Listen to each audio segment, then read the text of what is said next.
রাজনৈতিক দলগুলো এখন নির্বাচনের প্রস্তুতি নিচ্ছে, কিন্তু নির্বাচনের এখনকার যে পরিবেশ বা আইনশৃঙ্খলার কথা বারবার বলছেন, আপনি কি মনে করেন বা আপনার কি ধারণা এই সময়ের মধ্যে পরিপূর্ণ আইনশৃঙ্খলা পরিস্থিতি সুবিন্যস্ত হবে?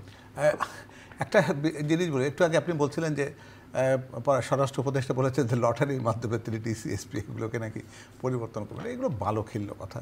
আমার মনে হয় যে প্রফেশনাল হওয়া দরকার। এখানে পেশাদারিত্বের জায়গা রয়েছে। যাকে মনে হবে যে ব্যক্তিটি যোগ্য নয়, তিনি আবার লটারির মধ্যে যাবেন কেন? তিনি এক বাক্যে বাদ।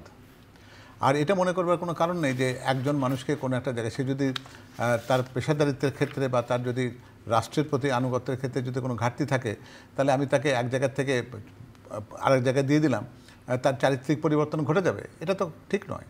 অর্থাৎ আমার যদি মনে হয় যে এই মানুষটি সত্যিকার অর্থে সঠিক নির্বাচন, জি, আপনি তো যে কথাটি বলছিলাম যে যদি তিনি নির্বাচনকে সুষ্ঠুভাবে অনুষ্ঠানের ক্ষেত্রে যদি একটা প্রতিবন্ধক শক্তি হতে পারেন এরকম সন্দেহের কোনো জায়গা থাকে, তাহলে তাকে রাখবার কোনো সুযোগ নেই।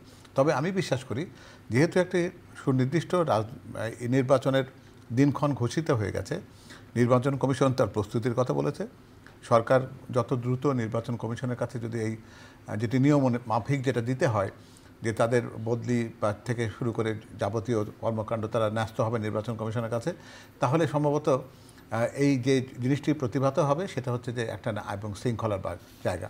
কারণ এখন এতদিন পর্যন্ত অন্তর্বর্তীকালীন সরকারের জায়গাতে একটা ছিল কি, একটা অনিশ্চয়তা ছিল।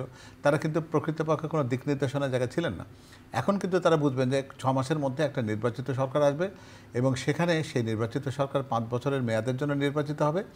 সেক্ষেত্রে তাদের পরীক্ষা দিতে হবে কিন্তু অনেক বড়, এবং সেটাকে যারা হৃদয়ঙ্গম করতে পারবেন সেই সমস্ত কর্মকর্তারা, এই সিগন্যালটি তাদের জন্য যথেষ্ট। আমি খুব দৃঢ়ভাবে বিশ্বাস করি সকল রাজনৈতিক দল যেহেতু নির্বাচনমুখী, এখন প্রশাসনের পক্ষে বা পুলিশ প্রশাসনের পক্ষে কোনো রকমভাবে তাদের পেশাদারিত্বের বাইরে যাওয়ার কোনো সুযোগ আছে। ফলে এই জায়গাতে আমরা ক্রমাগতভাবে আইন শৃঙ্খলা পরিস্থিতির উন্নতি দেখতে পাবো, যদি না রাজনৈতিক দলগুলো অকারণে তাদের ভেতরে অপ্রয়োজনীয় সংঘাত সেটাকে যদি সেই পরিস্থিতিকে বিঘ্নিত না করে।